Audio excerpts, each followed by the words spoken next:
After years of reading numerous books and listening to people talk about finances, I noticed something very interesting.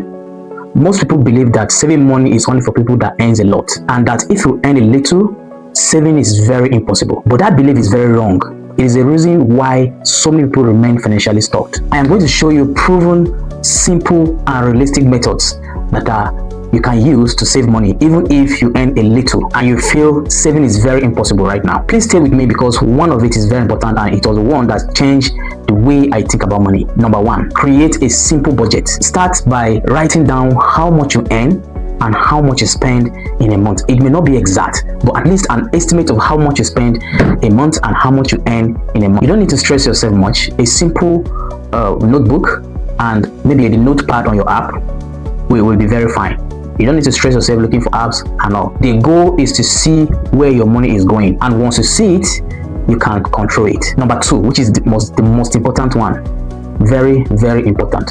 Use the 50-30-20 rule. Now, I'm going to explain the 50-30-20 rule. Most people say it's 60-30-10 rule, but me, I prefer 50-30-20. Let me explain this to you. 50% of your income has to go into your needs. That is food, transport, and other bills.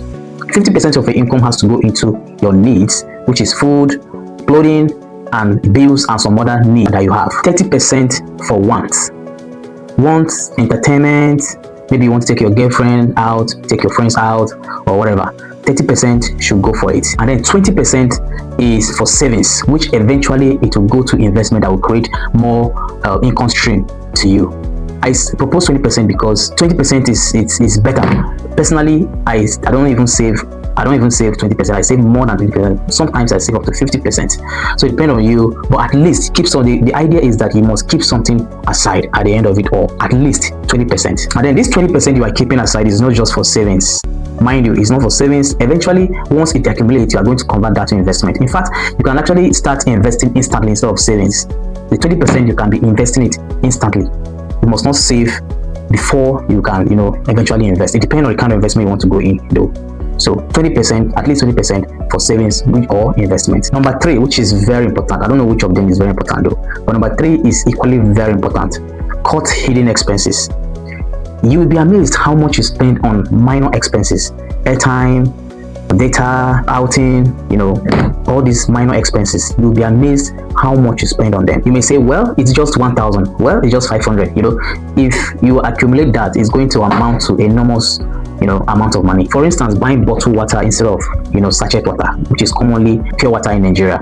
You can just buy sachet water instead of bottled water.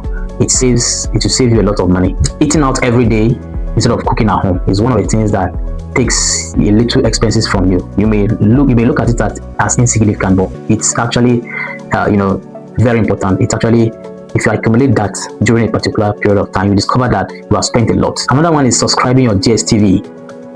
Some people goes out from 6 a.m. and they come back 6 p.m. They don't even have time to watch any TV.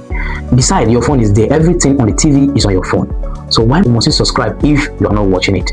So these are many more expenses that if you cut them off, you'll be able to use that money for something. Maybe use it for savings and investments, use something else.